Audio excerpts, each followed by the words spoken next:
जय Hind, welcome to the hunter सारा। आज हम बात करेंगे क्लास 10th के नेक्स्ट कंसेप्ट के बारे में। इलेक्ट्रिसिटी का ये नेक्स्ट कंसेप्ट है, that is resistance in parallel. इससे पहली वाली वीडियो में हमने पढ़ा था रेजिस्टेंस इन सीरीज के बारे में। तो आज हम जो पढ़ेंगे वो क्या है आपका रेजिस्टेंस इन पैरेलल। तो डेफिनेशन के लिए लिखी है मैंने, देखो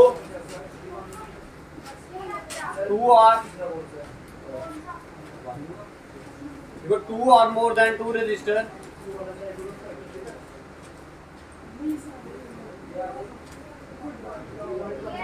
are said to be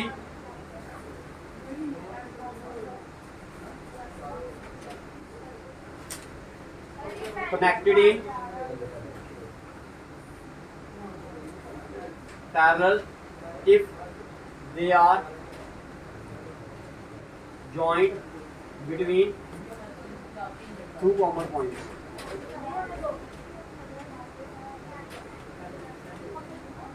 भाई देखिए, अगर आपने रेजिस्टेंस को कैसे कनेक्ट करना है, पैरेलल में करना है, तो दो या दो से ज्यादा रेजिस्टर को आप कब बोलोगे कि ये पैरेलल में कनेक्टेड है? अगर जो जो तीनों रेजिस्टर होंगे ना, उनके बीच में कॉमन पॉइंट होने चाहिए। दो कॉमन पॉइंट के बीच में कनेक्ट होने चाहिए। वो क्या? दो कॉमन पॉइंट के बीच में कनेक्ट। सबसे पहली कंडीशन ही आपकी यही है, if they are joint between 2 common points. ये पहली कंडीशन है इसके लिए। दूसरी कंडीशन जो इसके लिए है क्या है? And the same amount of potential difference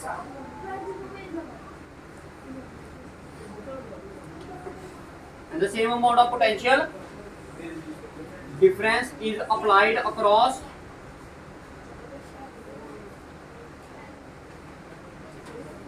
each resistor and the current flows through each resistor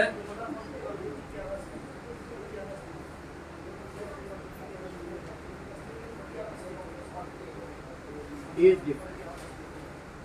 बड़ी आसान सी भाषा में आपको समझाने की कोशिश कर रहा हूँ भाई मैं। देखो, सबसे पहली कंडीशन क्या थी? अगर वो दो कॉमन पॉइंट्स के बीच में कनेक्टेड है तो उन्हें हम क्या बोलेंगे? ये पैरेलल में है। दूसरी पॉइंट क्या सेटिस्फाई करेगा? वो कि उसमें जो करंट होगा and the same amount of potential difference, जो पोटेंशियल डिफरेंस होगा तीनों के अक्रॉस, जो तीन रजिस्टर आपने लिए हैं R1, R2 एंड R3, इन तीनों में जो पोटेंशियल डिफरेंस होगा वो क्या होना चाहिए? सेम होना चाहिए। क्या होना चाहिए? जो ये V की वैल्यू है ये क्यों होनी चाहिए? सेम।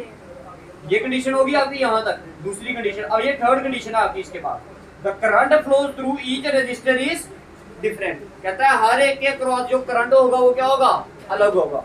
जैसे कि मैं बोलूं कि R1 में कितना करंट है, इसमें I1 करंट फ्लो करेगा, R2 में I2 करेगा और R3 में I3 करंट फ्लो करेगा। लेकिन जो आपने इससे पहले वाली वीडियो में पढ़ा था रेजिस्टेंस इन सीरीज में, उसमें क्या था? पोटेंशियल डिफरेंस अलग अलग था, करंट क्या था? तीनों में सेम। तो याद रखना दोनों में क्या होता है? अपोजिट। अब इसकी अगर डायग्राम से समझाऊंगा आपको, तो मान लो ये आपके पास एक बैटरी है जी, ये नेगेटिव आ गया, ये पॉजिटिव आ गया, ये आ गई आपकी की, ठीक है, ये आ गया आपका एमीटर, ठीक है, ये इधर से आपको ऐसे, ठीक है, इधर से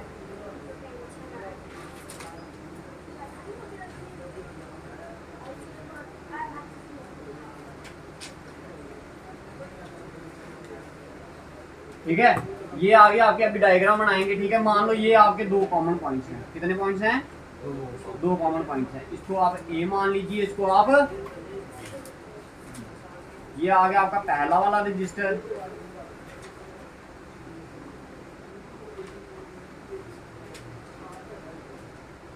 ये आ गया आपका दूसरा वाला,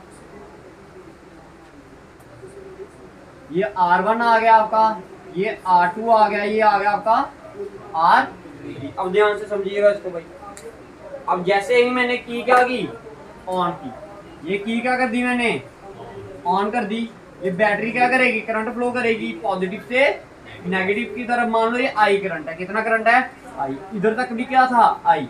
कितना था? आई। जब इधर से क्या होगा? इधर करंट अलग जाएगा, इधर करंट अलग जाएगा, इधर करंट अलग जाएगा। तो मान लो इधर करंट कितना गया आपका I1, इधर करंट कितना गया I2 और इधर करंट कितना गया I3। तो आप ये बोल सकते हो कि R1 में कितना करंट फ्लो कर रहा है I1, R2 में कितना है I2, R3 में कितना है I3। और इन सभी के अक्रॉस जो पोटेंशियल डिफरेंस होगा वो कितना होगा आपका V।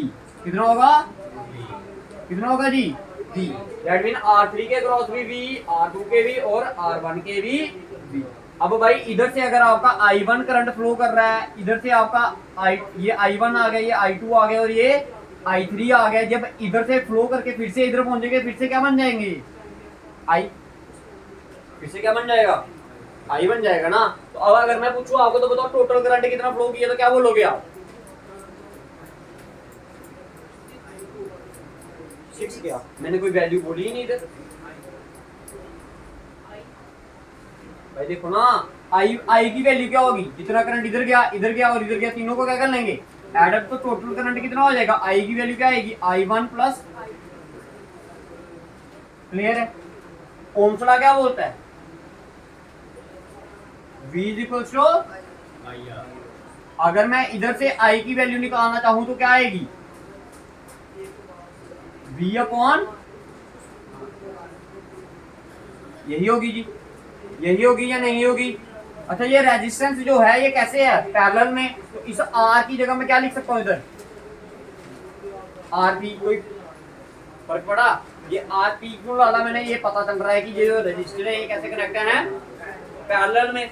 अच्छा जी अगर I की वैल्यू आपकी V अपॉन RP है तो बताइए I1 की कितनी होगी, I1 की V अपॉन R1, I2 की कितनी होगी V अपॉन R2 और I3 की कितनी होगी V अपॉन R3। इन सभी की वैल्यू उठाकर कहां डाल दो इस इक्वेशन नंबर 1 में, इसको मान लो पूरी को equation number, put the value of equation second in equation number 1। देखो क्या करना आपने, ये I1, I2 और I3 की वैल्यू कहां पर पुट करनी है इस इक्वेशन नंबर 1 में। तो आइए ये उतार लेना आप, ठीक है जी।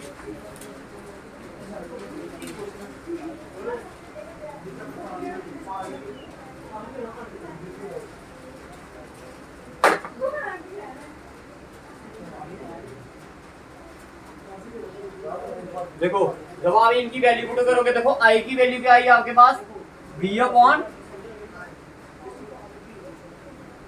I1 की वैल्यू क्या आई V अपॉन, I2 की V अपॉन और I3 की, ऊपर से कॉमन क्या आ रहा है, ऊपर से कॉमन क्या आ रहा है V, तो V बाहर निकालिए सभी का, इधर क्या रह गया 1 upon R1 plus 1 upon R2 plus 1 upon, clear है।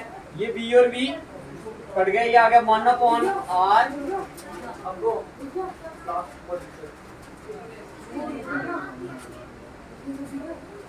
ये आ गया, ये क्या आ गया, ये टोटल रेजिस्टेंस किसके बराबर होगा, हर एक रजिस्टर के रेसिप्रोकल के सम के बराबर, हर एक रजिस्टर के रेसिप्रोकल के सम के बराबर क्या होगा आपका टोटल रेजिस्टेंस होगा। और याद रखना इस रेजिस्टेंस की वैल्यू हमेशा क्या होगी, जो गिवन रेजिस्टेंस आया है उससे क्या होगी कम होगी। अगर मैं इस पे एक क्वेश्चन दूंगा आपको, देखिए मान लो ये दो ही रेजिस्टेंस आपके पैरेलल में, देखो ध्यान से सिर्फ डायग्राम समझना भाई, ठीक है जी।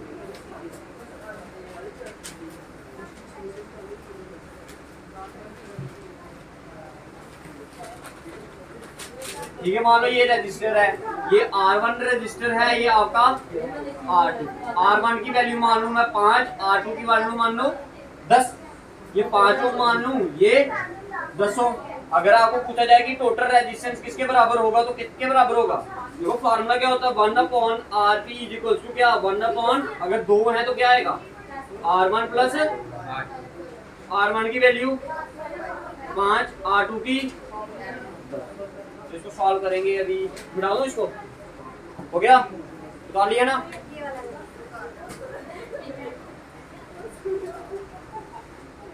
इसको मिटा दो डायग्राम को,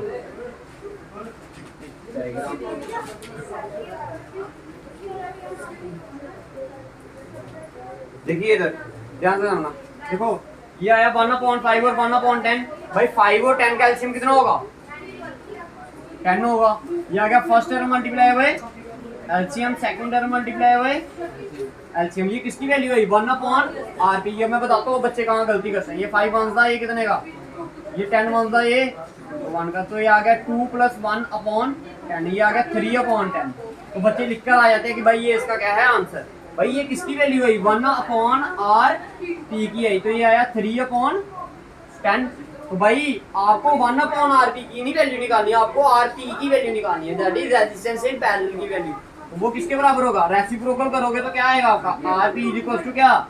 10/3। तो इसका आंसर क्या होगा? ये आएगा 3.3 ओम। 3 लगा देना आगे। ठीक है जी। अब देखिए हमेशा याद रखना है, अगर पैरेलल में कनेक्ट होगा रेजिस्टर, कैसे कनेक्ट होंगे? पैरेलल में। तो हमेशा याद रखना अगर पैरेलल में कनेक्ट हैं तो भाई जो आपके दो रेजिस्टेंस है कौन कौन सा? 5 ओम और 10 ओम। इन दोनों से वैल्यू क्या आई इसकी? कम आई ना। तो लेकिन अगर यही सीरीज में होते तो इसका आंसर क्या होता? 5 और 10 15। तो रेजिस्टेंस क्या होता? ज्यादा। सीरीज में रेजिस्टेंस ज्यादा पैदा होता है, पैरेलल में क्या होता है? कम। तो पेपर में ये भी पूछ सकते हैं आपको, वो वाले रेजिस्टेंस की डेरिवेटिव निकालो, डेरिवेशन निकालो जिसमें रेजिस्टेंस क्या होता है? कम, या फिर रेजिस्टेंस क्या होता है? ज्यादा। तो मैंने आपको बता दिया कि किसमें कम होता है और किसमें ज्यादा होता है। ये उतारिए, इसके बेस पे आप न्यूमेरिकल्स करते हैं भाई, जल्दी करिए।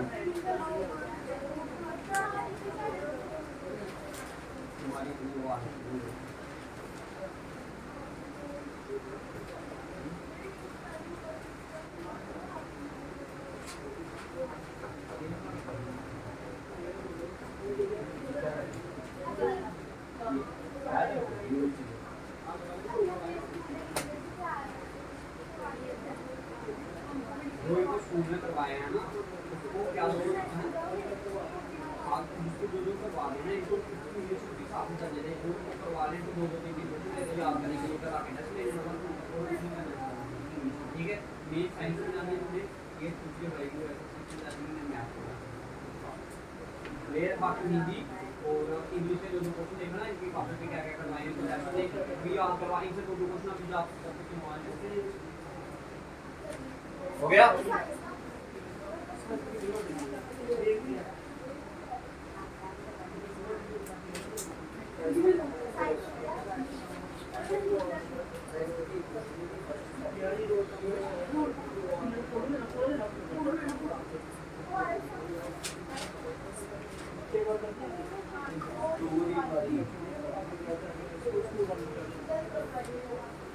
करें बता दूं।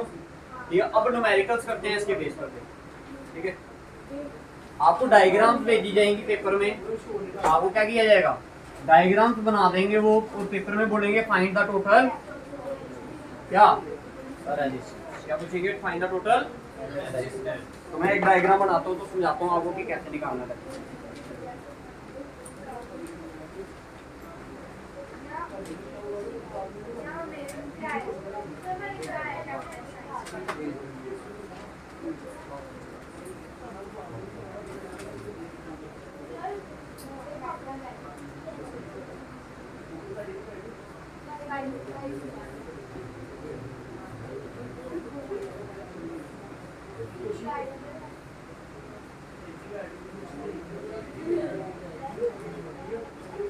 ठीक है जी। ये आपको एक डायग्राम दे दी गई, आपको क्या कर दी गई? डायग्राम दी दी है, और आपको बोला गया फाइंड द टोटल रेजिस्टेंस। अच्छा मेरे को बताइए भाई, ये रेजिस्टेंस सीरीज में है या पैरेलल में है? कैसे है? सीरीज में है या पैरेलल में? देखो भाई ये रेजिस्टेंस इन सीरीज में भी है और पैरेलल। अगर सिर्फ मैं इस वाली लाइन की बात करता हूँ तो ये सीरीज में एंड टू एंड कनेक्टेड है। अगर मैं ऊपर और नीचे वाले की बात करूंगा तो कैसे हैं? तो मैं ऐसे निकालता हूँ ना, इसको मैं सभी को निकाल देता हूँ, इसको अलग निकाल देता हूँ सारे को, इसको क्या कर देता हूँ अलग। इसका टोटल वायर का रेजिस्टेंस आ गया, इसका भी टोटल क्या आ जाएगा। अब आपने क्या निकालना? कंबाइन में निकालना ना। तो ये भी, ये दोनों आपस में कैसे हैं? पैरेलल। जो इनका आंसर आएगा उसको कैसे निकाल देना है? पैरेलल। कैसे निकाल देना है? पैरेलल में। इसको मान लिया मैंने R डैश, क्या मान लिया? R dash. इस वाले को तो क्या आएगा? R डैश की वैल्यू क्या आई? 2 ओम प्लस 4 ओम प्लस 1 ओम, कितना आ गया 4 और 2 6 और 1 7 ओम, कितना आ गया 7 ओम। इसको मान लो आप R1 मान लो, इसको R2 मान लो, इसको R3 मान लो, इसको R4 मान लो, इसको आप R5। तो R डैश की वैल्यू किसके बराबर आई आपकी R1 plus R2 plus R3। अब डबल डैश निकालूंगा, डबल डैश कौन सा R4 और R5। यह आएगा आपका R4 प्लस R4 की वैल्यू कितनी है 3 ओम और R5 की कितना हो गया टोटल 8। अब आपको टोटल निकालना है ना, तो टोटल क्या होगा आपका R ट्रिपल डैश मान लीजिए, तो R ट्रिपल डैश किसके बराबर है 1। कैसे है अब देखो R डैश और R डबल डैश कैसे हैं आपस में पैरेलल, ये वाली पूरी लाइन और ये वाली पूरी लाइन आपस में कैसे है पैरेलल है ना। तो पैरेलल के लिए फॉर्मूला क्या होता 1/R triple dash is equal to क्या R dash plus R double dash, यही होता है ना। R डैश की वैल्यू कितनी निकाली आपने 1/7 और R डबल डैश की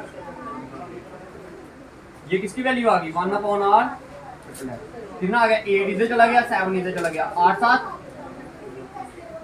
कितना 15/56। ये अब किसकी वैल्यू आई 1/R ट्रिपल डैश की।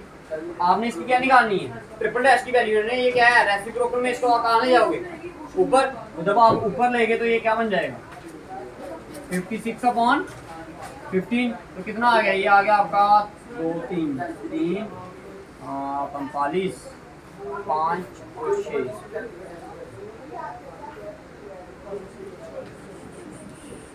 7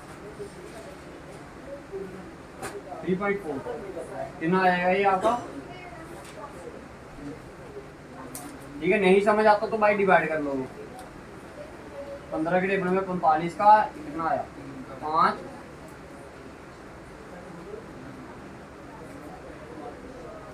11।